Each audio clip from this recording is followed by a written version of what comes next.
todos. Já estamos todos aqui bem instalados para continuarmos este debate muito interessante sobre o caminho da internacionalização. Qual é que é ele, quais é que são as pistas e os desafios desse caminho. E connosco temos 4 experientes gestores em mercados internacionais. Em primeiro lugar, quero agradecer este convite ao Sr. Presidente da APDC, Rogério Carapuça. É uma honra estar aqui. Posso dizer que sou uma repetente, já cá estive noutros fóruns nesta qualidade de moderadora e cabe-me a mim encerrar este ano com este painel ilustre de convidados. Obrigada aos resistentes que foram ficando, foram muitas horas de debate, infelizmente não foi possível da minha parte acompanhá-los a todos. Enfim, à parte pessoal, se me permitem, quinta-feira é dia de fecho da economia do Expresso e esta semana foi muito frutuosa em anúncios e em notícias, Zone, PT e Oi, enfim, muita coisa a acontecer neste meio que é das tecnologias e das telecomunicações e, portanto, vamos ter uma edição forte e com muito para fazer até às tantas. De qualquer modo, é ótimo estar aqui convosco, vir a este debate e passaria a apresentar os convidados desta sessão. O Álvaro Ferreira, que é o diretor executivo da Nova Base, que está aqui à minha esquerda, é o responsável pelos negócios internacionais. Em meados de abril, a Nova Base anunciou até o arranque de uma operação em Moçambique, com a ambição de ser um parceiro de tecnologia, de referência, de instituições privadas, mas também daquilo que são os serviços públicos, os bancos, os operadores móveis, enfim, as grandes empresas. A Nova Base quer ter essa posição e definiu como foco 2 geografias, ao que sei, África e Europa. Portanto, vamos conhecer daqui a pouco a experiência do Álvaro Ferreira e da Nova Base. O António Lagartixo está connosco também esta tarde, obrigada. É o Managing Partner da Maxen. Será que eu disse bem o nome da empresa? É assim que se diz. É uma empresa de consultoria em engenharia e outsourcing. O António diz no seu vídeo da apresentação da empresa que quer ser a referência em Portugal. Achei interessante e, enfim, mostra que a ambição é grande de ser a referência em Portugal e estar também nos mercados internacionais. Estas empresas de consultoria muitas vezes ficamos sem saber muito bem o que é que fazem. Neste caso, fazem o quê? Já lhe vou perguntar. Estratégia de negócio, sistemas de informação, engenharia e redes de comunicação. Isto, para vós, é tudo muito mais óbvio até do que para mim, mas é isto que faz a empresa do António. Tem escritórios nos 3 continentes. Está em Portugal, em Angola, no Brasil, em Moçambique e tem projetos a decorrer em cerca de 20 países, ao que apurei. Defende que as diferenças culturais são fundamentais para vingar em qualquer mercado, adaptando-se ao mercado, respeitando-as e depois vamos falar um bocadinho sobre isso também. Connosco está também o Gonçalo Moura Martins, muito obrigada pela sua presença, é o Presidente da Comissão Executiva da Mota-Engil e o Vice-Presidente do Conselho de Administração. Tem aqui um peso grande nos ombros, substitui Jorge Coelho, que é conhecido de todos, os que estão aqui nesta sala e todos os mídia, e é um profundo conhecedor, sendo novo como Presidente, deixe-me dizer, é um profundo conhecedor e creio que todas as áreas, se não estou em erro, terão sido trabalhadas por si dentro da Mota-Engil, portanto será a pessoa certa para nos falar desta experiência internacional da Mota-Engil. O Gonçalo, portanto, integrou o grupo como recém-licenciado em Direito e há 23 anos que está na empresa e passou por todas essas áreas de que falava. Há uma frase do Gonçalo que registrei que diz que o setor da construção está numa crise histórica sem paralelo e que as empresas não estavam capitalizadas para enfrentar a crise. Por tudo isto é importante falarmos dos mercados internacionais, um bocadinho aqui como, enfim, permitir-me uma expressão, como boia de salvação em relação àquilo que está a acontecer a Portugal. Também para falar connosco o Pedro Hipólito, Managing Director da CIBS International, é assim, não é? Diretor-geral também de uma associação de amizade e negócios Nigéria-Portugal, calculo que seja muito útil e que tenha favorecido aqui alguns negócios da CIBS, porque a CIBS está muito forte na Nigéria, saiu até ontem um comunicado acerca disso. A CIBS está também em Moçambique, em Angola, na Polónia e na Argélia, ao que sei. A CIBS, portanto, tem um know-how acumulado de 25 anos de experiência que quer levar a todo o mundo e tem projetos de consultoria nestes países que falámos, mas também em muitos países europeus que vamos ter a oportunidade aqui de falar. Esta é uma apresentação um bocadinho sintética e rápida de cada um dos convidados. Não quis seguir o currículo de todos, porque isso estará nas brochuras. Quis mais dar aqui um enquadramento da experiência internacional e daquilo que as empresas de cada um de vós têm lá fora. Antes de partirmos para o debate, e vão-me perdoar se eu repetir aqui alguns dados que tenham sido falados durante o dia de hoje, queria apenas falar aqui em 2 ou 3 números. As exportações de bens continuam a crescer, 6,3% no segundo trimestre de 2013 face a 2012. As vendas para os parceiros da União Europeia, apesar da crise na Europa, também aumentaram 3,6%, mas para os países terceiros cresceram 13%, nomeadamente para Angola e para Moçambique, que serão mercados alvo aqui da nossa conversa. As projeções do Banco de Portugal apontam para um crescimento de 4,3% das exportações até dezembro. Portanto, são tudo bons indicadores que, como diz o Sr. Ministro da Economia, já indicam um novo ciclo e uma melhoria da economia. Portanto, a entrada numa tal retoma que nós ainda não vimos muito bem, mas que há algum ou outro indicador que já aponta para esse caminho. Estes são dados das exportações, mas depois há aquelas empresas que se internacionalizam de verdade, como eu costumo dizer. Não vão só vender o seu produto, abrem escritórios, investem, contratam pessoas locais e arriscam estar de corpo e alma nesses mercados. E é muito nesse âmbito que vamos conduzir esta nossa conversa. Eu começaria pelo Gonçalo, pela experiência que tem e como profundo conhecedor da Motengil que é.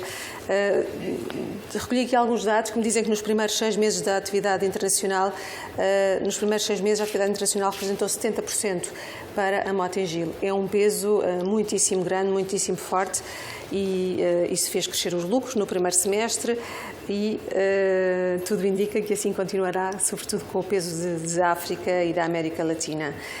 Podemos dizer que se não fosse a internacionalização e a diversificação, a Motengil neste momento não estaria na situação confortável que está perante aquilo que é a situação portuguesa. Ou seja, por outras palavras, internacionalizar é quase que obrigatório para uma empresa como a Motengil. Sim. Muito boa tarde a todos.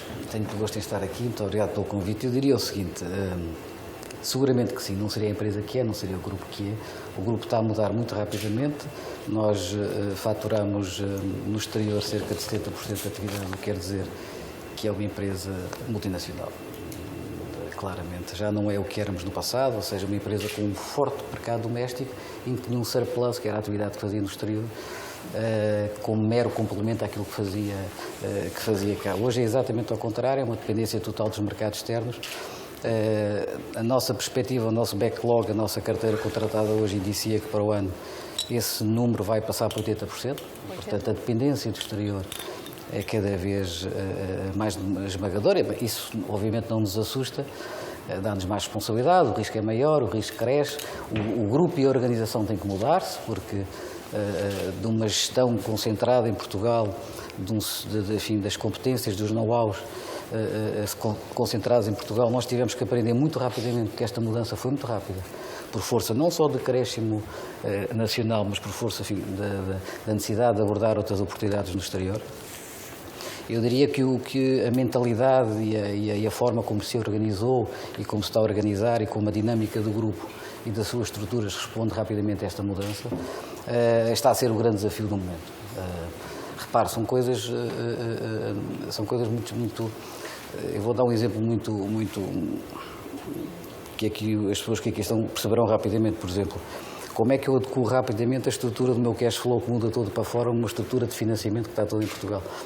E as empresas vão se deparar com isso, quando têm estes crescimentos muito rápidos, quando têm balanços grandes e pesados, como é a dimensão já da Motengil. Portanto, além de pensar uma internalização, isso só consegue fazer bem quem tem força, robustez no mercado doméstico. Não há outra maneira de fazer. Quem está frágil já vai com grande deficiência para o estrangeiro e para fora. Mas eu diria, além de haver essa necessidade e de abordar e conseguir obter essas oportunidades, há que muito rapidamente adequar a estrutura e a mentalidade da própria empresa e da organização a essa mudança que depois é irreversível. E essa adaptação passa exatamente por quê? As pessoas questionar-se-ão exemplos práticos em que é preciso mudar. Por exemplo, a grande capacidade de engenharia que nós tínhamos estava residente em Portugal.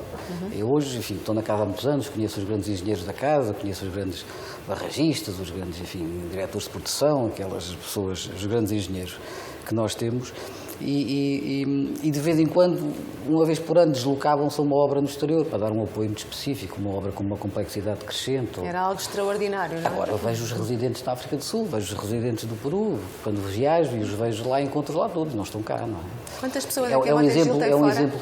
Nós temos, neste momento, o grupo tem cerca de 28 mil colaboradores, dos quais 6 mil é que estão em Portugal, portanto, os outros 22 mil estão no exterior.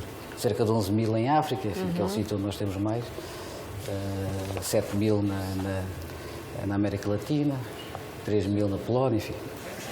Muito dispersos, portanto é preciso também ter essa capacidade para deslocar esse know-how e essas competências. A nova base também tem essa experiência. Podemos dizer também que foi um remédio anticrise a internacionalização da empresa? Bom, antes de mais, boa tarde, obrigado pelo convite e boa tarde também aqui aos meus colegas de painel. A nova base, felizmente, tomou a decisão de internacionalização há mais tempo atrás. Apesar de algumas decisões estarem a vir agora aos mídia, o caso de Moçambique, o que é facto é que nós tínhamos abraçado o tema da internacionalização há coisa de 7, 8 anos atrás. Começamos a fazer esse caminho. Se calhar hoje tem uma expressão mais forte, mas foi algo que tomamos há mais tempo.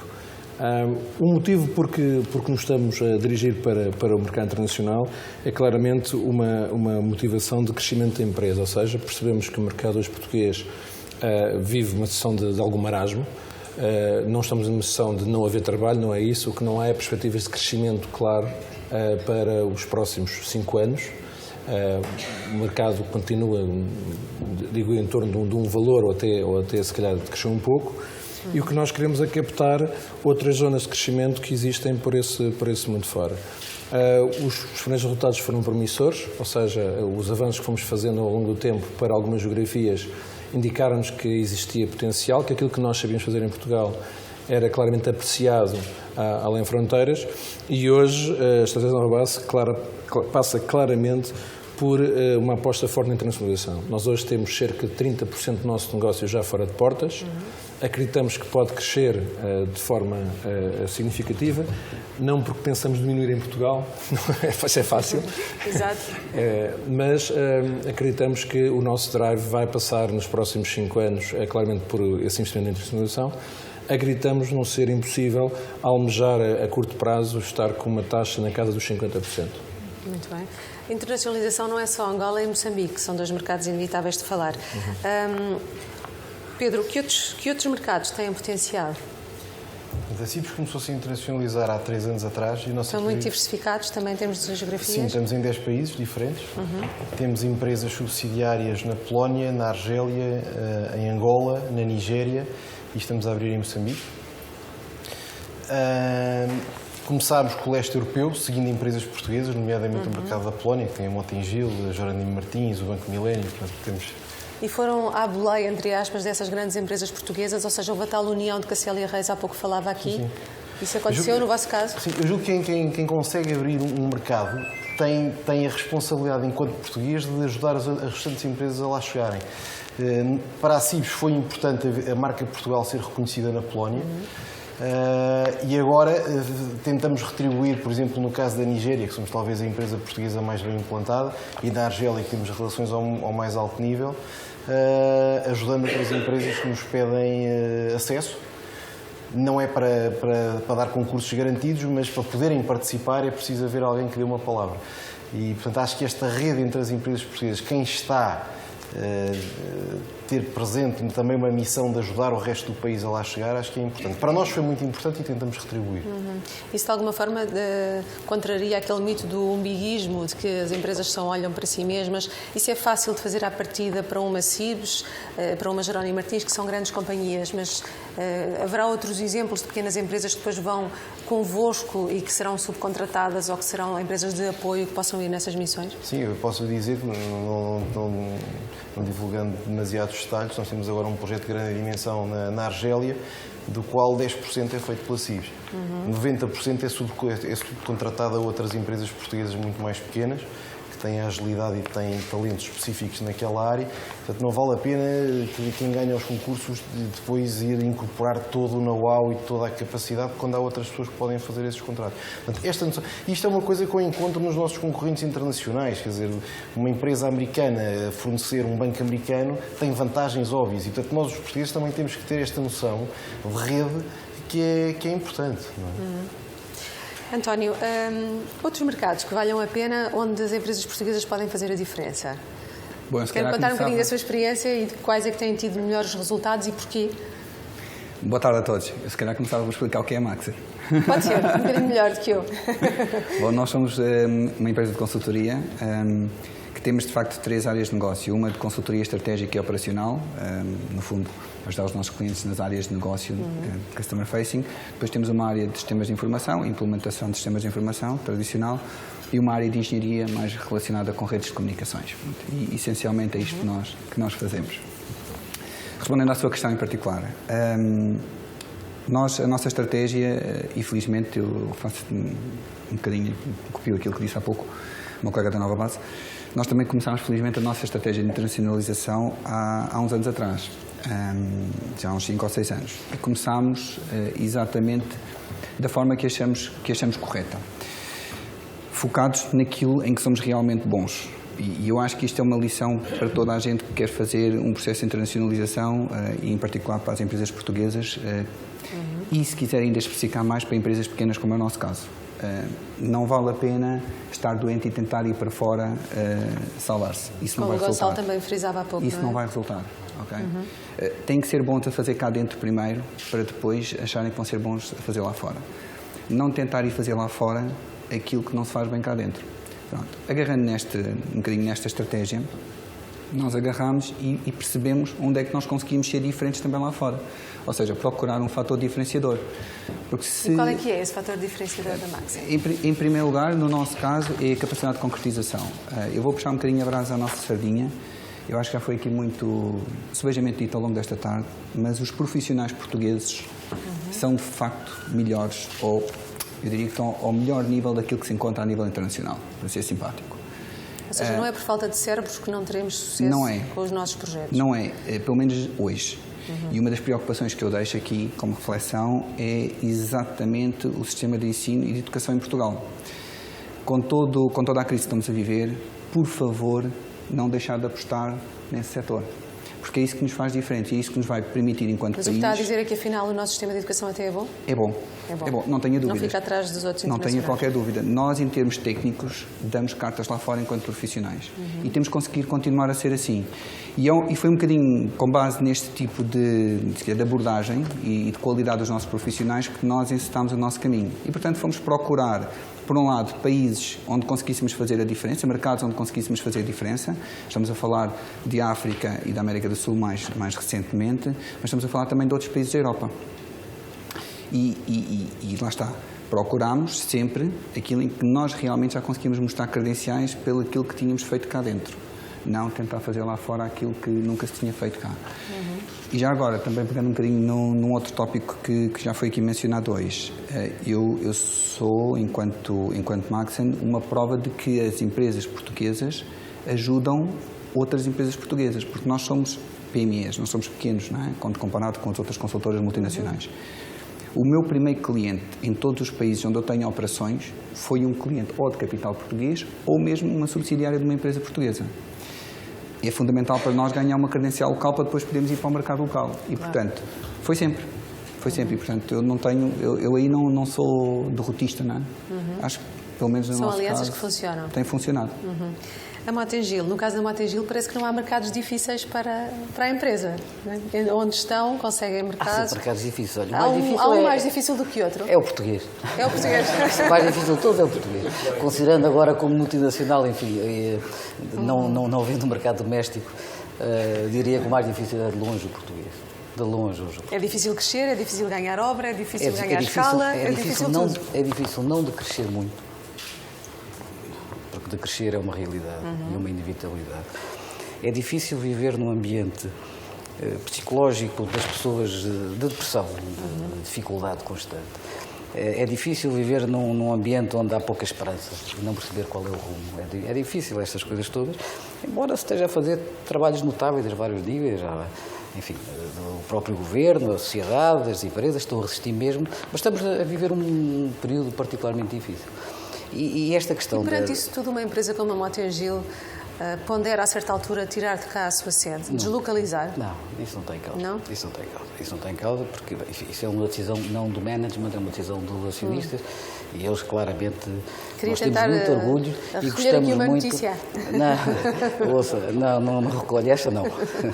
Mas olha que nós temos muito orgulho de ser portugueses e gostamos muito de afirmar a nossa portabilidade onde estamos. Mas admite enfim, que é uma muito dissabor já tive na minha vida. Exato, mas admite que é uma tentação a internacionalização levar à deslocalização. Também compreende esse risco para grandes empresas que pagam cá uma pesada carga fiscal, que se falou há pouco também no anterior painel. Mas a carga fiscal é adequada ao contexto, não é? E ao momento. Não é? Esperemos é que ela rapidamente passe. Não é? Agora, eu acho que, se me está a perguntar já sobre a carga fiscal, eu acho que ela claramente tem que ser aligerada em breve, porque está com peso sobre a economia e sobre as pessoas de uma forma absolutamente dramática e isso inibe o consumo das pessoas e o investimento nas empresas. E, portanto, enfim, algo parece que vai mudar, enfim, vamos ver, sim, como é que vem agora com o Orçamento de Estado, como é que vai. Mas eu diria que este caminho das empresas, quando elas, por exemplo, no caso e na dimensão que hoje já tem a Mota-Engil, lá fora, e mesmo como empresa que se quer global, eu diria que não tem caminho de retorno, isto é que é importante perceber, ou seja, não há mercado nunca em Portugal, por mais que melhore e por mais que passemos esta crise, para que nós venhamos a manter a dimensão que hoje temos só com o mercado doméstico, não há. E isso é que foi a mudança do nosso paradigma. Isso é que tem que fazer com que a nossa mudança estrutural e organizacional seja definitiva e perene, porque ela vai mudar para sempre, seja qual for o nosso destino. Já não podemos, enquanto que muitas vezes, hoje em dia, a exportação de alguns produtos portugueses, nós somos produtores de serviço e, portanto, nós fazemos fora, não é?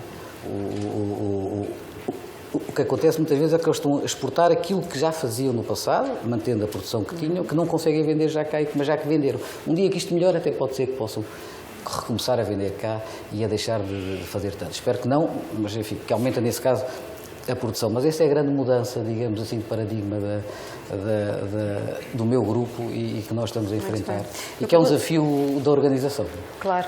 Eu perguntava se não há mercados difíceis, porque, enfim, tem sucesso em vários países da África. Ganhou uma autoestrada na Polónia e no México, um contrato de 27 anos, 347 milhões de euros. Candidatou-se à adjudicação de mais obras de 3,7 mil milhões de euros no continente africano. Enfim, há todo um acumulado aqui de obras e de contratos que mostram que a Mota-Engil se mexe bem em diversas geografias. O que lhe pergunto é se há mercados mais difíceis do que outros. Por exemplo, Angola tem uma posição estratégica, é um mercado importantíssimo. E se calhar muitos de nós, muitos de vós que estão aqui, pensam em Angola como uma boa saída, mas por outro lado têm alguns receios de algumas condições locais, da realidade, da cultura, que não se domina a partir de Portugal, é preciso lá estar. E, portanto, comparando estes vários mercados, gostava de saber se o Gonçalo sente que realmente há um mercado mais difícil do que outro e qual é que é. Não, todos os mercados são diferentes uns dos outros, não é? Vamos lá. Em Angola, já que focou Angola, nós estamos há 67 anos em Angola, portanto, se a gente não conhecesse ao fim de 67 anos de Angola, mais valia fazer as malas e voltar. É um mercado difícil, mas é um mercado com grandes oportunidades, com grandes, enfim, com grandes, é um país dos mais ricos da África, um país com muitos recursos naturais, um país com um gap de infraestruturas muito grande, está a fazer grandes investimentos na infraestruturação do país, que é, enfim, grande parte disso é o nosso negócio e, portanto, estamos muito bem em Angola e conhecemos bem a realidade local e a evolução e o desenvolvimento do país nos últimos anos, que tem sido notável. Moçambique tem outras características, Malawi tem outras características, a Zâmbia tem outras, a Polónia, o Peru. O que é importante é aquilo que nós façamos bem e de forma competitiva. E depois a gestão do contexto local é feita com a aprendizagem, é feita, enfim, muitas vezes com sócios locais, outras vezes com apoios locais, mas é uma realidade com que todas as outras empresas, e nomeadamente os nossos competidores, também têm que se regular. E aí as características dos nós portugueses quer dizer, é muito adequada a essas mudanças de contexto, a essas dificuldades, porque nós somos, de facto, um povo muito flexível no bom e nas más coisas. Porque nem podíamos ser a de outra flexibilidade forma, é boa para vencer aguentar as dificuldades, esta economia, mas a não é? flexibilidade é má quando implica menor disciplina. Percebe? É Claro. sempre a cara e o reverso. Falou num ponto muito importante da internacionalização, que são as parcerias com empresas locais para conhecer melhor o mercado, desbravar terreno e entrar de uma forma aparentemente mais fácil. A Nova Base, por exemplo, também tem esse tipo de experiência de ter parceiros locais que ajudam a desbravar mercado. Como é que vê estas alianças com não os parceiros? não só temos, como achamos fundamental. Isso é uma condição essencial. Eu acho que eu não diria que é condição essencial, mas acho que é uma condição distintiva. É como o código postal, é uma caminha andada. Eu distingo muito eu fazer um projeto de uma geografia ou ter uma presença permanente de uma geografia. Nós hoje trabalhamos em mais de 44 geografias, em modelo projeto, e portanto eu aí... Sim, ir e vir, não é? Não é que não tenha que ter parceiros, também utilizo os parceiros, mas se calhar o grau de envolvimento tem um formato mais breve ou se calhar temporalmente menos interessante.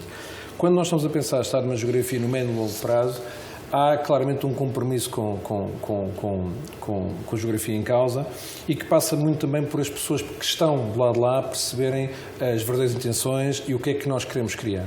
Tem sido para nós muito benéfico o ter encontrado parceiros, especialmente em África. Nós temos um parceiro em Angola, desde a nossa gênese. Aliás, foi a convite desse parceiro que nós obtivemos os nossos primeiros projetos. Esse modelo tem vindo a trazer-nos sucesso. E temos procurado em novas geografias o mesmo modelo. Em Moçambique procuramos... E essas parcerias em África, por exemplo, trazem mesmo valor acrescentado? Porque muitas vezes os empresários questionam se não trazem apenas capital ou abertura de portas, se trazem know-how, se trazem uma mais-valia para o negócio.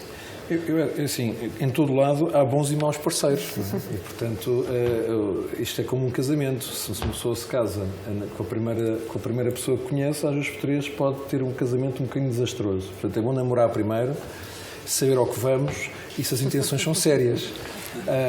Nós não tomamos nenhuma decisão de casamento precipitada. Aliás, o casamento não era para resolver problema nenhum.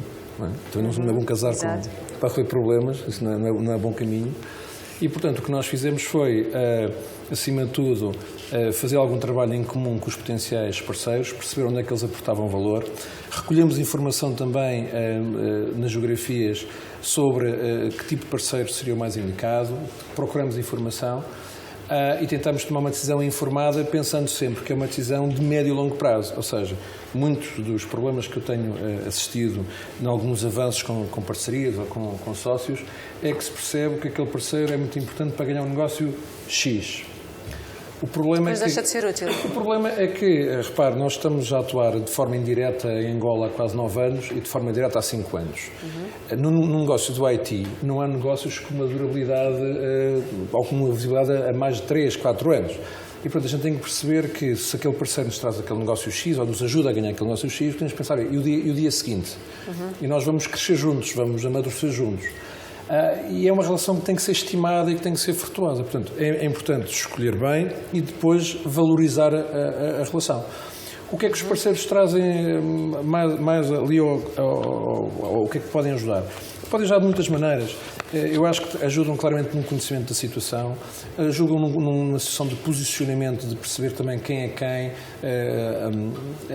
no processo de aculturação da empresa e, acima de tudo, também, se tiverem a capacidade de dar um verdadeiro flavor da geografia fundamental. Ou seja, hoje a Nova Base em Angola é uma empresa de direito angolano, tem maioria do capital angolano. Isso faz toda a diferença quando eu vou concorrer a um concurso, claro. Quando eu sou olhado pelos ministros ou quando eu sou olhado por outras entidades, as pessoas veem que a Nova Base está na perspectiva de criar raízes e de criar uma empresa com valor para a sociedade angolana. Falo em Angola, como podia falar em Moçambique, podia falar no Ghana. Eu acho que há uma certa saturação em algumas geografias do toque e foge, que é alguém que vai lá, faz um projeto, ganha um dinheirinho e quando a pessoa dá por ele, já não está lá, já está no avião. As pessoas querem compromisso a médio e longo prazo, querem transferência de know-how e querem que as pessoas criem realidades na geografia. E isto implica que as empresas, no meu entender, desbalanceiam um bocado o umbigo de a Nova Base é uma empresa portuguesa, a Nova Base está-se a tentar tornar, seguindo ali os passos daquilo que a Mota diz, uma empresa multinacional. Portanto, a gente tem que admitir que este sucesso provavelmente vai significar no futuro que a maioria do nosso negócio é feito fora de Portugal e que, no limite, teremos que ter estruturas de capitais e ao fim e ao cabo, de negócio que partilhamos com estas geografias. É preciso abrir mão desse tal umbigo. E não há que ter medo. A ideia que eu tenho é que o orgulhosamente sós não só não é bom do ponto de vista de não ter parceiros locais, como também até no partilhar negócio com outras entidades. Eu hoje em dia não sinto que a principal concorrência da Nova Base sejam empresas portuguesas. São empresas multinacionais que vêm do Brasil, que vêm da China, que vêm do norte da Europa, dos Estados Unidos, e temos conseguido fazer parcerias engraçadas com outras empresas portuguesas, onde a gente percebe que o juntar forças é benéfico para as duas partes. Portanto, há que descomplexar esta ideia do umbigo. E namorar, não é?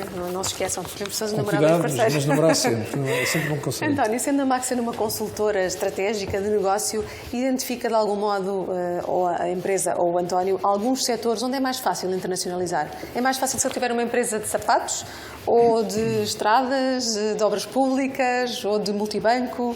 Bom, eu aí vou colocar, dizendo, o meu chapéu de consultor e não tanto como responsável da marca. Peço-lhe esse favor. São coisas completamente diferentes. Mesmo dentro do mesmo setor, olhando para a estratégia que a Nova Base seguiu e que eu vi agora aqui com atenção, é diferente daquilo que a Maxen fez. Ambas, pelos vistos, estão a resultar bem e são duas estratégias diferentes. Eu acho que depois, por vezes, a diferença está na operacionalização e na forma como se concretizam essas estratégias.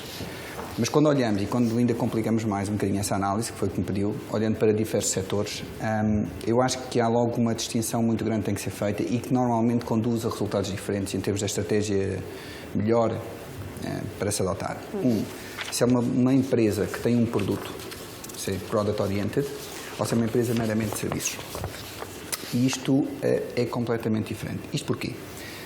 Uma empresa portuguesa que tem um produto para ir colocar lá fora, e eu há bem pouco tempo, por acaso, estava a partilhar isto com o responsável de outra empresa portuguesa que também tem tido um caminho de internacionalização bastante significativo, também na área de consultoria, mas tem produto, tem software.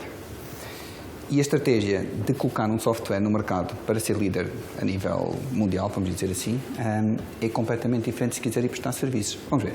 Eu, enquanto prestador de serviços, se não vá um produto atrás, um software ou outra coisa qualquer, se eu chegar a um país qualquer europeu ou de outro continente qualquer e dizer eu sou o melhor a fazer isto, o cliente o que me vai dizer é pá, como tu há mais 50 e há mais 200 internacionalmente, 50 aqui e 200 a nível internacional. No que é que tu te diferencias? E começamos no esotérico, não é? Porque eu acho que sou melhor. Isso não é nada. E isso não resulta. Portanto, eu de facto, quando olho para uma estratégia de serviços, eu tenho que de facto levar track record atrás. E o track record ganha-se ou com experiências concretas que se fizeram em clientes onde nós já temos um nível de confiança maior. Porque vamos lá ver uma coisa. Um consultor, para levar uma experiência, alguma vez foi a primeira vez que o fez. Claro. Portanto, alguém teve que arriscar. Houve um cliente que teve que arriscar a primeira vez em dar a hipótese do consultor fazê-lo pela primeira vez. Normalmente, isso são os clientes que têm uma relação mais continuada connosco e que já confiam no nosso profissionalismo, na nossa qualidade, e que nos dão a hipótese de ser o trial. E, portanto, quando nós vamos internacionalizar serviços, para responder um bocadinho mais à sua questão de forma direta, nós temos que ter presente sempre esta situação. E como é que eu vou conseguir provar que eu de facto sou a melhor escolha? É isso? Carta de referências, traduza-se isso no que for. Ou numa experiência já feita, ou num projeto idêntico, ou em alguém que diga eu conheço e atesto a qualidade. Claro. E nos bens mais transacionáveis? Nos bens mais transacionáveis, eu acho que tem a ver com a inovação e com a eficiência desse bem. O que é que isso quer dizer? Em primeiro lugar, o bem tem que ser distintivo. Mais uma vez, mas aí é mais fácil eu perceber e fazer uma análise do mercado por onde vou. Eu se tiver, vamos por um exemplo ridículo, eu se tiver uma caneta diferente para vender, eu consigo fazer uma análise e perceber se no mercado, quando eu quero exportar canetas, se existem canetas, enfim, com características técnicas melhores, piores e a que custo. E, portanto, eu consigo fazer uma análise bastante mais objetiva de que mercado endereçar e como endereçá-lo. Depois vem a história dos canais. Como é que eu vou colocar o meu produto nessas geografias? Portanto, isto tudo para responder. Depende muito, em primeiro lugar, do setor. Se me perguntar, que foi o que me perguntou, quais são os setores mais difíceis ou mais fáceis? Eu acho que todos eles acabam por ser difíceis. Não há setores fáceis de internacionalizar. Não há uma receita fácil para fazer, não é? Em nenhuma área. A receita é estudar muito bem para onde se vai, como é que se quer ir, antes de dar esse passo. E depois estar convencido e ser um bocadinho tenaz. Já agora, não desistir à primeira, não é? Exato. Porque isso é uma coisa que... Mas isso os portugueses eu acho que são... Conseguem fazê-lo bem. Exatamente. Estamos aqui a falar de inovação. O Pedro Hipólito, na CIBS, no fundo, vende inovação, serviço, tecnologia. Como é que a CIBS se distingue em mercados tão distintos de onde está e de que forma é que a CIBS tenta parecer local? Eu creio que o Gonçalo referiu isso numa outra entrevista, que às vezes é preciso parecer local, ter a tal aliança e depois ter a diferenciação. Como é que se junta inovação e diferenciação e parecer local para ser bem recebido no mercado onde se entra? Nós temos no nosso plano de internacionalização uma estratégia que tem 3 vetores, é quase como um triângulo visualmente. E achei interessante que cada um dos vértices do triângulo já foi referido aqui por diferentes pessoas. O primeiro vértice é que aquilo que está a levar lá para fora tem que ser bom. Portanto, tem que ser uma empresa saudável em Portugal, forte em Portugal, com um produto distintivo. Portanto, ir lá para fora, vender uma ideia ou tentar curar uma doença não vai resultar. É um bocado como aqueles casais que têm problemas e tentam ter um filho para resolver. 2 meses depois têm divorciados. Exato. Portanto, a primeira coisa é ser forte antes de tentar fazer mais projetos para a frente. E isso a CIBS tem de facto, é líder europeu em um conjunto de rankings de qualidade e de inovação. A segunda coisa é um vetor que nós chamamos de flexibilidade, que inclui também aspectos de relação. E, portanto, compensa um bocado, ao sentirmos que somos bons em Portugal, não nos apaixonarmos pelo produto. Nós temos que ter a paixão pelo cliente. E, portanto, quando lá chegarmos, apesar de sentirmos que o nosso produto é bom e que a nossa empresa é boa, temos que ter a flexibilidade de perceber que o objetivo é o cliente e, portanto, ser flexível para adaptar aquilo que nos orgulha àquilo que o cliente quer. E como é que se adapta uma tecnologia, a um serviço do género da CIBS, por exemplo? Não, porque a internacionalização da CIBS, o que está em causa, sobretudo nos mercados africanos, mas também, por exemplo, no caso da Polónia, são casos em que se assume uma parte do sistema de pagamentos de um país. Não é? Portanto, são países... Se eu fosse um exportador de latas de sardinhas, não é? Recebo uma transferência bancária e mando para lá um contentor de latas de sardinhas e não há grande movimento local. No nosso caso, são coisas transformadoras. Por exemplo, a Nigéria decidiu migrar toda a tecnologia do sistema de pagamentos todo para a tecnologia portuguesa. Eu não posso pegar na tecnologia que tem cá em Portugal, instalar aos servidores, dar à chave e fazer uma migração. Portanto, eu tenho que ter a flexibilidade de perceber o que é que eles querem, ter equipas que são capazes de fazer alterações aos nossos produtos, de ir ao encontro a essa necessidade. Pois, claro, tem que haver uma negociação. Se alteramos demais, torna-se inviável do ponto de vista de rentabilidade, mas tem que haver essa flexibilidade, perceber o que é que eles querem. Neste tipo de projetos que são transformadores das sociedades, tem que estar presente. E o terceiro eixo da estratégia, este estamos a falar, é o ser local. Portanto, não é possível nós termos projetos a partir de Portugal. Nós na Polónia temos uma empresa que só tem polacos, não tem um único português. Em Angola é sempre assim, também temos que ter empresas locais. Na Nigéria, em Angola, na Argélia, temos que ter empresas locais. Portanto, o ir e voltar não funciona. Uma nota também, o ser local não é só ser local lá, é também ser capaz de estar com eles cá, de os trazer cá. Nós, por exemplo, neste momento temos cá uma delegação de banqueiros nigerianos que está connosco, o vice-governador do Banco Central já cá veio 3 vezes. Portanto, o ser local, os CEOs dos bancos todos já cá tiveram mais de uma semana. Portanto, o ser local não é só estar lá, é fazê-los sentir que são parte da nossa família, quando estamos lá e quando eles estão cá. Portanto, é esta proximidade, o ser local é estar com eles quando eles estiverem. Portanto, é esta a ideia. O Pedro tocou aqui numa coisa muito importante que tem a ver com a política de contentor, não é? Que muito se fala, que muitas vezes exportam-se os produtos e os serviços e se confunde-se isso com internacionalização e isso não é o mesmo que internacionalização. Ainda a propósito de ser local ou parecer local, gostava que o Gonçalo nos ajudasse a parecer local. No caso de Moçambique, de Angola, como é que isso se faz melhor? Além das alianças que se podem fazer no terreno, como é que se pode parecer mais nacional, como se diz lá? Por exemplo, quando nós no Peru temos 4.500 trabalhadores e 99% são peruanos, Se nós não somos locais, o que é que somos? Obviamente que a bandeira portuguesa está sempre nos nossos taleiros, nas nossas instalações, em qualquer sítio onde a gente esteja, mas o que é facto é que nós temos que respeitar os locais, nós temos que ter uma capacidade de integração, dar-lhes capacidade de progressão. Nós já estamos num estádio em que não só temos que ser locais onde estamos, mas temos que ser motengil em qualquer lado. O que é que isto quer dizer? Quer dizer que nós estamos a fazer, por exemplo, um contrato muito grande no norte do Malawi, numa mina de urânio, e os maiores especialistas encarregados que nós tínhamos para os mining contracts são do Peru. Portanto, pusemos peruanos no Malawi, coisa que eles nunca tinham ouvido falar que o Malawi existia.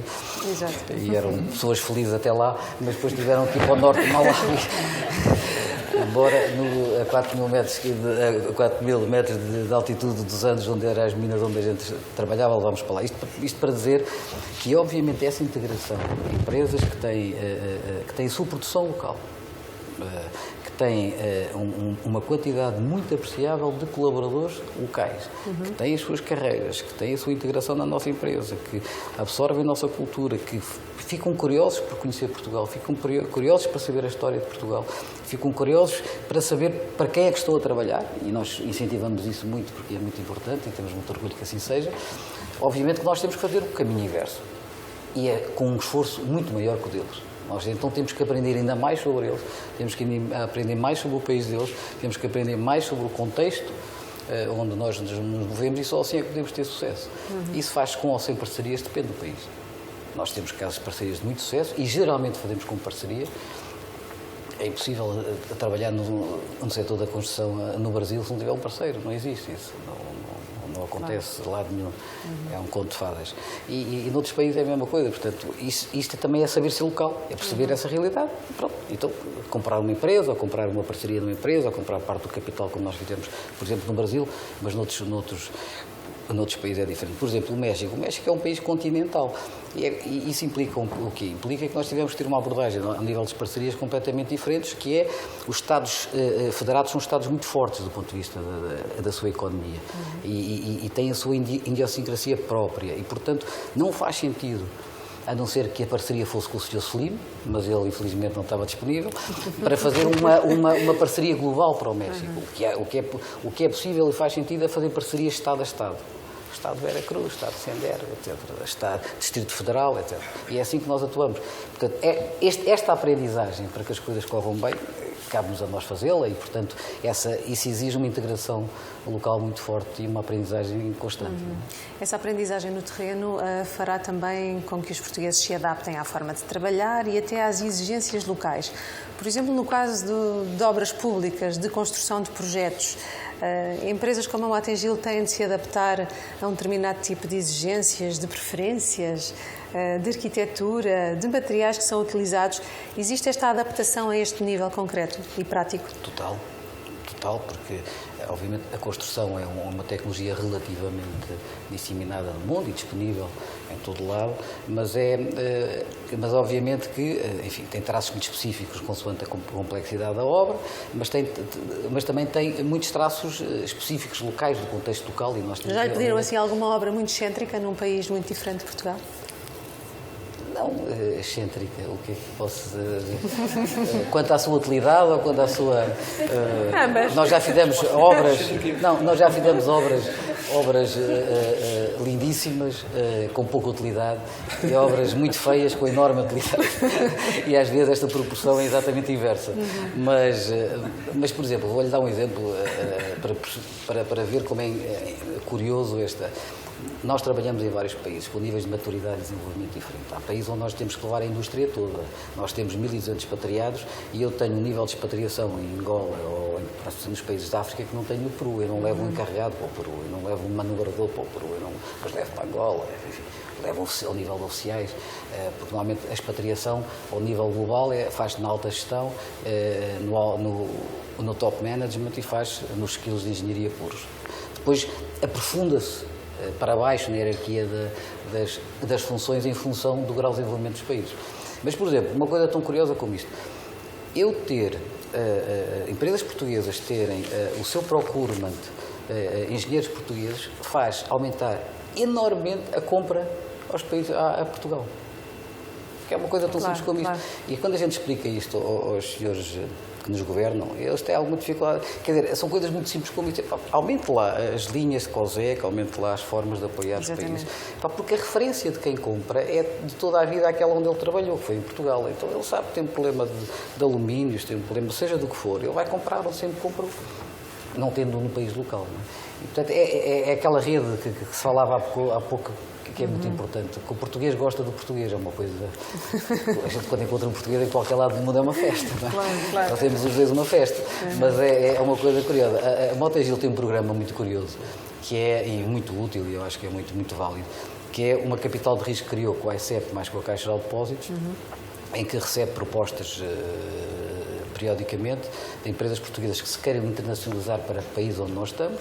Nós participamos no capital, damos o apoio todo local, deixamos que eles, enfim, se incubem, salva a expressão, nos nossos próprios escritórios, damos todo o apoio. Já temos 3 exemplos com sucesso no Peru e em Angola, e vamos ter um em breve noutro país. E, portanto, esta rede que surge de forma natural é importantíssima. É importantíssimo, porque ter o primeiro cliente num país, como dizia aqui o meu colega da direita, é absolutamente fundamental. Porque muitas vezes procurar o primeiro negócio custa mais. A propósito de capitais de risco, lembrei-me também de um tema que é o financiamento, que é sempre um tema muito debatido. Recentemente estive em Moçambique numa conferência parecida com esta, chamada Caminhos da Internacionalização, precisamente, mas que é uma iniciativa do Expresso, e em que se falava muito da falta de financiamento às empresas. Como é que uma empresa como a Nova Base, como é que o Álvaro pode partilhar a sua experiência connosco em relação a esse ponto? Ou seja, fala-se muito da necessidade de investir, os bancos dizem que estão muito disponíveis, mas depois, quando toca ao momento realmente de financiar as empresas, nem sempre é tão fácil. Já percebemos que é uma questão fácil de responder, não é? Fácil não sei o que é que eu respondo. A Nova Base arranja-se financiamento internacional em vários países. A Nova Base não tem muita experiência de financiamento. Não me diga que é tudo capitais próprios. Também temos alguns sócios locais. Ok. Não, vamos ver, o negócio da Nova Base é um negócio que se baseia muito em know-how, ao fim e ao cabo dos nossos técnicos. Portanto, eu não tenho um investimento em fundo. Sim, não tem um investimento que tem uma Mota-Engil, por exemplo. Mas aqui a bocadinho podemos passar a bola ao Gonçalo. Eu gostava de ter sido teu. Venha para os serviços antes de construir pontos. Nós, de facto, não temos essa carga do ponto de vista de business case, de eu ter que disponibilizar verbas muito significativas ou de estar a investir em infraestruturas que só se rentabilizam ao fim de 4, 5, 10 anos, não é a nossa situação. Portanto, nós, tipicamente, os nossos custos, ao fim e ao cabo, é o expatriar as equipas, é o aguentar, ao fim e ao cabo, o fundo de maneio do nosso negócio e o prazo de pagamento dos clientes, e temos feito isso essencialmente recorrendo a capitais próprios. A Nova Base, isso liga com aquilo que temos aqui. Quem está mal em Portugal não pensa que vai resolver os problemas a internacionalizar. Acho que vai resolver o problema mais depressa, mas é de vez. Portanto, eu acho que o que nós fizemos foi, quando decidimos ir para fora porque tínhamos uma posição sólida em Portugal, e o não continuar a ter uma posição sólida também afeta o negócio lá de fora. Portanto, o que nós fizemos foi, na prática, financiar a operação com as disponibilidades financeiras que o negócio em Portugal gerava e gera, e claramente depois ter uma gestão cordial. Quando se fala com os bancos, é muito curiosa a conversa com os bancos, porque eles têm aquela... Venha cá pedir dinheiro, não é? E depois a taxa tem sempre um dígito a mais, não é? Tem sempre ali um primeiro dígito a mais, e depois aquilo só consegue baixar o dígito se nós temos uma garantia bancária de um valor idêntico àquilo que estamos a pedir emprestado aqui em Lisboa. Portanto, não temos conseguido fazer bons negócios do ponto de vista de financiamento, mas no nosso caso não tem sido um problema para internacionalizar. Claro. A Gonçalo, sou forçada a passar-lhe esta bola, porque realmente é de investimento massivo a Mota-Engil. Não, vamos ver. O financiamento hoje, acho que para as empresas, acho que é um dos maiores problemas que as empresas têm. Todas as empresas que vão para fora com este serviço, porque este produto ou tem uma carta de crédito ou confiam no crédito do cliente e o dinheiro há de vir e eles mandam-o ao contentor. É uma atividade muito importante, eu não estou a desvalorizar todo, mas do ponto de vista de financiamento não se compara.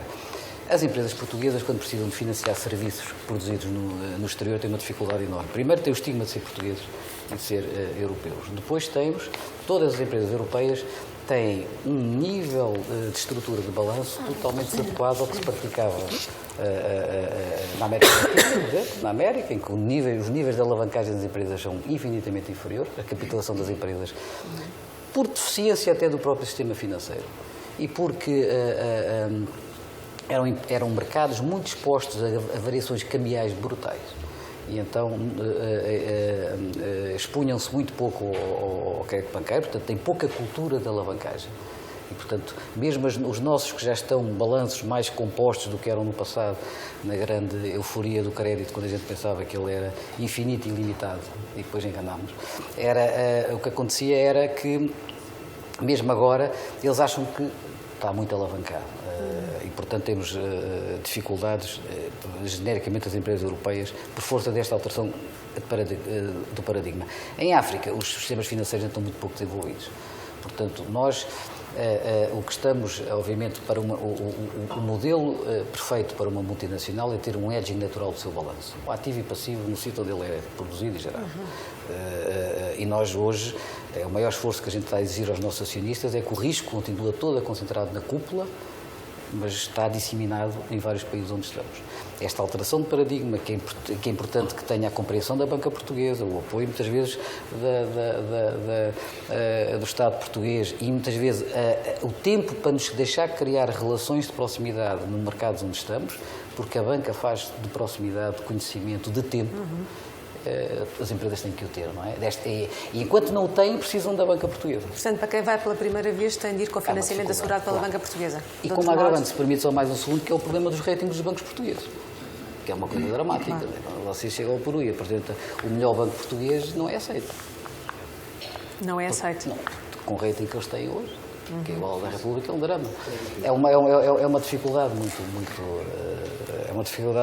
muito complicada que hoje têm as empresas portuguesas para obter um financiamento. Ou já têm ativos estáveis de mercados, por exemplo, do Peru, que eu vim de lá no domingo, portanto está bem próximo aqui da... obviamente aí nós temos um ativo estável há muitos anos lá, portanto a gente tem um ativo para dar em troca do passivo, portanto aí a coisa faz com mais facilidade. Mas noutros mercados onde estamos, para começar, não se consegue financiamento legal, só vindo de Portugal.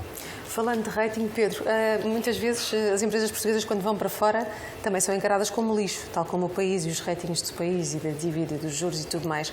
Como é que o Made in Portugal ou o Made by Portuguese People ajuda ou prejudica no caso da CIBS? Nos mercados africanos ajuda, nos mercados europeus dificulta. É lixo? Não é lixo, mas ou é cortiça ou é turismo... Por aí. Sardinha, portanto, já falou. A marca CIBS é muito conhecida internacionalmente. Portanto, se eu ligar a um presidente do Banco Europeu e pedir uma reunião, não consigo logo, mas acabo por conseguir.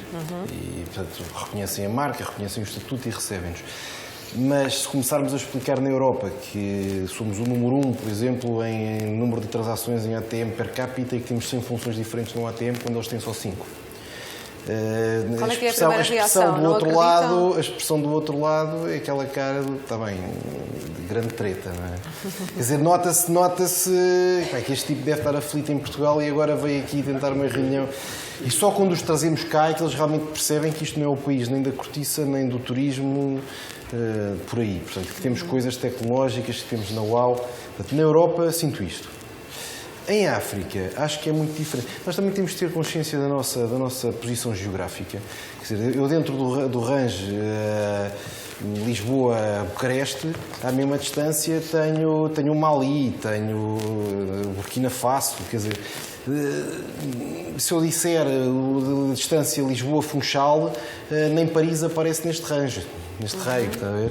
Aparece a Argélia, Argel, aparece Rabat, mas não aparece nem Paris nem Londres. Portanto, nós somos, de facto, somos europeus, mas somos uns europeus muito próximos da África. Eu tenho amigos banqueiros lá para os Mouros, não é? Sim, mas completamente. Como se dizia, não tenho dúvidas.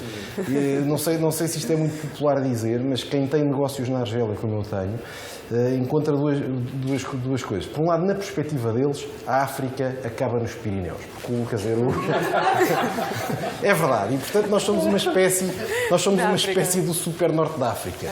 Não é? Porque, quer dizer, o Mediterrâneo não é barreira nenhuma, não é? Como barquitos passam aquilo. A primeira barreira que existe é os Pirineus. Portanto, eles pensam muito que isto é tudo a mesma coisa. E depois, nós encontramos com frequência coisas que achamos que são típicas portuguesas, por exemplo, aqueles docinhos do Algarve de amêndoa, que são umas bananinhas pequenas, mas, quer dizer, aquilo é igualzinho na Argélia, mas igualzinho, e é o típico argelino. Portanto, isto para nós percebemos que às vezes, se calhar, somos mais parecidos com um marroquino, com um argelino, com um tunisino, do que somos parecidos com o tipo de Frankfurt. Quer dizer, nós temos identidades históricas com centenas ou com milhares de anos com aquela região. E, portanto, eu julgo que em África a marca Portugal ajuda, mais uma vez. Também ajuda que os nossos vizinhos espanhóis não tenham jeito para falar inglês, não é? Sim. Portanto, dos dois possíveis, sobramos nós. Não, mas é verdade. Mas é verdade, quer dizer, a África quase toda, quer dizer, ou se fala inglês ou se fala francês ou acabou, não é? Portanto, ou fala português. Claro.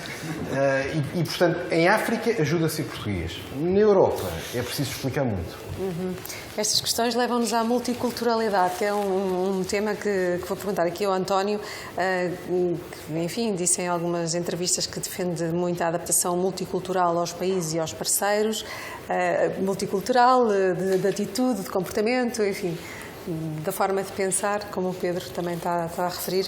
Como é que se faz esta adaptação cultural? O que é preciso ter em conta em certos destinos? E agora gostava que desse alguns conselhos até a quem nos está aqui a ouvir acerca desta temática. Bom, serviços é criar equipas locais. Vamos ver.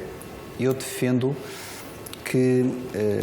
eu, como já falei um bocadinho da Europa e da África, vou se calhar falar da América do Sul.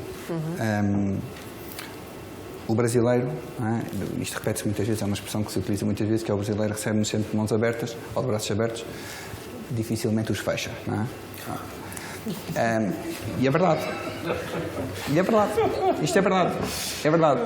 É verdade é verdade. Agora, temos que entendê-lo. Ainda bem que isto não é uma conferência diplomática. Não, mas deixe-me concluir. Deixe-me concluí-lo. Temos que entendê-lo à luz da cultura brasileira. Para nós, isso até chega a ser ofensivo. E eu falo, se calhar, por experiência própria... Então, nesse aspecto, somos mais europeus do que marroquinos. Somos muito mais europeus. Ou seja, nós, quando nos comparamos com a América do Sul, nós somos completamente brutos e frontais na maneira como falamos. Aliás, roçamos a atitude de, enfim, má educação e facilmente ter um processo laboral logo. Porque, mas é direto, porque isto é cultural e nós temos que nos adaptar a isto. Como é que nós nos adaptamos a isto? Bem, em primeiro lugar, ter pessoas que vivem essa cultura. E aí não adianta muito agarrar em 200 expatriados e colocá-los lá. Isso não vai funcionar. Tem que garantir que tem uma equipa local que viva culturalmente aquilo e que perceba aquilo. Não que vá aprender. Por outro lado, tem que criar um tronco comum. Ou seja, há aqui um equilíbrio que tem que ser garantido. Não acredito em nenhuma empresa que de repente comece a criar cogumelos por esses países fora e cada uma vai atuar da sua maneira. Tem que haver um traço comum. E esse traço comum é uma espinha dorsal, não é? Tem que se ter lá expatriados que garantam que a atuação e a forma de trabalhar, enfim, a qualidade no fim do dia daquilo que se presta ao mercado é idêntica. Ou seja, um cliente, e agora falo da Maxen, um cliente Maxen tem que perceber que está a trabalhar com a Maxen em qualquer parte do mundo onde está. Obviamente que depois é adaptado à cultura do local. E isso é com equipas locais, não há outra forma de o fazer. E no caso do Brasil, é mesmo isso. Ou seja, esta forma de nunca dizer não à primeira faz parte e não tem que ser levada a mal. E é o processo. E tem que haver um processo de ganhar confiança que é muito mais pessoal do que na Europa. Na Europa, de certeza que o Gonçalo não perde tempo comigo se não estiver minimamente interessado em comprar um serviço que ele quer vender. Não perde, não está para isso. Está bem, mas, obrigado. Mas não perde. E diz-me na cara, olha, António, encantado da vida, mas não vamos falar sobre isso que eu não estou interessado. Lá eles não dizem isso. E somos capazes de ir gastar dinheiro, investir tempo, investir recursos durante meses a fio e aquilo vai se empurrando com a barriga, Portanto, como se costuma há que dizer. contar com isso se Há quisermos que ir contar para a com isso e há América quem do Sul entendê-los. ou até para a África também. Não é? E em África é igual, É em igual. África é igual, tem que ter recursos locais, portanto não há outra Claro. forma de o fazer. Não vale a pena dizer que vai-se importar ou vai-se aprender rapidamente injeções de cultura, isso não existe. Não é Tem que ter assim. equipas Portanto, não locais. vale a pena ir com essas ilusões. Não vale a pena. E quando é que têm de ser as empresas a dizer não? Perante exigências de clientes que estão nesses países, perante diferenças multiculturais, para manter a qualidade, a espinha dorsal, a identidade de uma empresa, por exemplo, no caso da Nova Base, já lhe aconteceu ter de dizer não a um cliente Já me internacional aconteceu ter que dizer não e começar por E dizer não porquê? em Lisboa. em Lisboa? Eu acho que começa por ter que ser muito claro onde é que eu quero estar e o que é que eu quero vender. A Nova Base, por exemplo, é uma empresa aqui em Portugal tem um grande ecletismo naquilo que fornece ao mercado e nós tivemos que identificar aquilo que queríamos levar para fora e para onde é que queríamos ir. Porque a tendência para a dispersão é natural, o português também tem uma tendência para já agora, e a primeira regra que nós temos estado a reforçar na Nova Base é aquilo que eu não quero fazer. E é algo que as pessoas têm que ter muita convicção, que é, por exemplo, dizer, vou para a África. A África são dezenas de países de realidades muito distintas. Portanto, é importante a gente dizer, eu quero estar ali e não quero estar lá. Ouça, eu na última semana disse não a responder 3 propostas. E eram todas da África. E ainda tive que estar ao E há um telefone. fator comum entre todas elas? Aquelas que eu disse Possa que não, confidenciar. aquelas que eu disse que não tinham um fator comum para nós, ou seja, não estavam na oferta que nós queríamos promover e não estava na geografia que nós achávamos que tinha sinergias com aquilo que a gente definiu. Isto é muito difícil, porque com o stress que as pessoas hoje têm... E com a necessidade de ganhar dinheiro também, portanto Exatamente, é muito ou difícil seja, dizer repara, não. eu se lhe disser que a gente recebeu uma proposta para responder na Etiópia, uma proposta para responder na Zâmbia, outra resposta para responder na Argélia a semana passada, se calhar, isso acontece. Acontece! Podia ter falado com o Pedro sobre a Argélia. Se calhar falei, não? Se calhar passei mal. Ou seja, o saber dizer que não, eu acho que ajuda a ter um processo de negociação claro. Portanto, nós hoje temos feito isso de forma consistente e, ao fim e ao cabo, levar aquilo que queremos para onde queremos. Depois, o dizer que não ao cliente, muitas vezes, na minha opinião, passa quando eu estou a ser confrontado com uma necessidade que eu, de facto, não sou a melhor pessoa para fazer. Não há que ter medo de dizer ao cliente, olha, se calhar eu não sou a melhor pessoa, falo com A, ou falo com B, ou falo com parceiro. Eu acho que isso é resistir à tentação de que estou a tirar para o número, para o fecho do ano, ou para fazer um grande foguetório na sede, porque assim paga-se isto terrivelmente, paga-se isto com desfoque, paga-se isto com falta de qualidade de serviço, porque estamos a fazer algo que não temos dominado, e portanto é melhor ter essa capacidade. Há bocado o Pedro dizia que nós temos que ter referências. Ir fazer projetos fora de casa, onde nós não temos uma competência de Estado e onde não temos referências de qualidade, é o pior que se pode fazer. A integração funciona se eu levar as minhas melhores pessoas para replicar ou para fazer projetos próximos de coisas que eu já tenha feito cá. E isso, Portugal, é muito bom, porque Portugal, nos últimos 20 anos, teve uma oportunidade histórica na área das tecnologias de informação de fazer projetos de excelência. Nós hoje temos uma rede, uma cobertura de telecomunicações fantástica, temos um setor muito vivo, mas um setor financeiro... Muito oi. Não é muito vivo, é muito oi.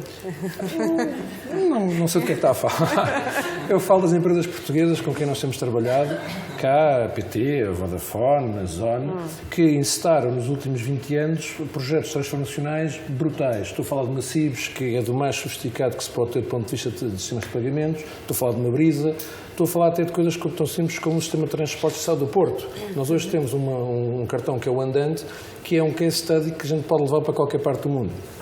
E o facto de nós termos feito estes projetos com dimensão e com qualidade, permite que nós hoje, apesar de sermos um país pequeno, quando chegamos a estas geografias, dizer, ok, você não sabe muito bem onde é que é Portugal no mapa, ou acha que nós somos pequeninos, mas venha ver isto a funcionar, com os milhões de transações, com um conjunto de clientes fortes, e as pessoas têm aquela reação que o Pedro dizia há bocado.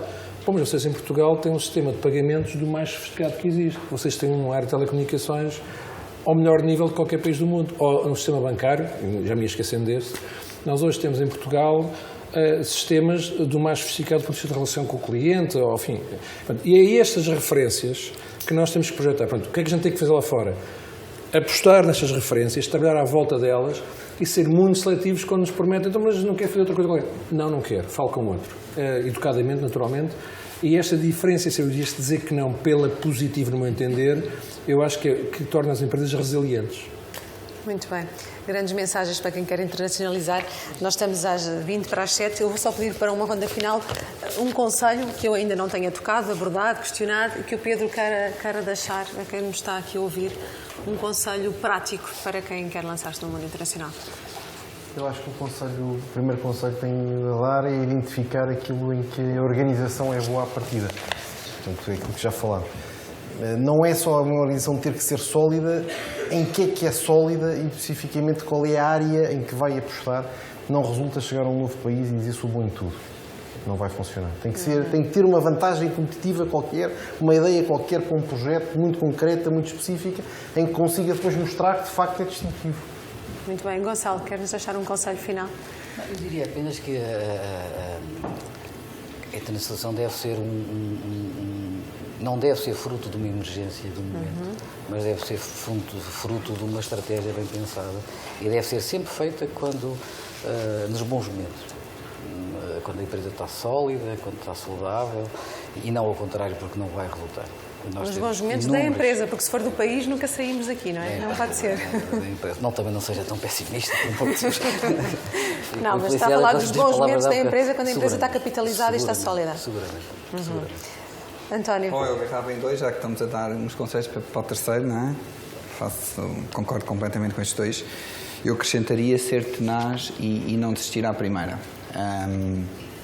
Mas, conforme o Gonçalo disse bem, ter uma estratégia muito bem definida e não hesitar em implementá-la, que significa que tem que se ter um ponto de return muito definido antes de se entrar no filme. Ou seja, eu tenho que saber quando é que eu desisto. E ali desisti. Acabou. Para não colocar em causa todo o resto da minha estratégia e da minha empresa. Portanto, isso é fundamental. Até porque há muitas empresas que perderam muito dinheiro em vários países africanos, como nós sabemos, porque não tiveram essa atitude ou essa coragem de voltar atrás, não é? Álvaro, uma mensagem final que nos queira deixar para quem vai internacionalizar. Eu dava a sugestão, concordando com os meus colegas de painel, escolham os melhores recursos humanos da empresa para colocar no processo de internacionalização. É isso que se o futuro vem da internacionalização, peguem nas melhores pessoas que têm na vossa organização e deem-lhes o desafio de internacionalizar. E que confiem nessas pessoas o drive da internacionalização. Acho que faz toda a diferença. Quem está lá fora quer ter o melhor que se faz em Portugal e pessoas boas fazem uma grande diferença quando se trata de executar e de atingir objetivos. Muito bem, muito obrigada a todos pela vossa participação. Obrigada por terem acompanhado este debate. Não sei se há alguma pergunta antes de encerrarmos que queiram colocar ao painel. Deixaria apenas aqui essa breve oportunidade de uma ou duas perguntas antes de fecharmos. Não, já está tudo cansado. Muito obrigada, uma boa tarde. Obrigada.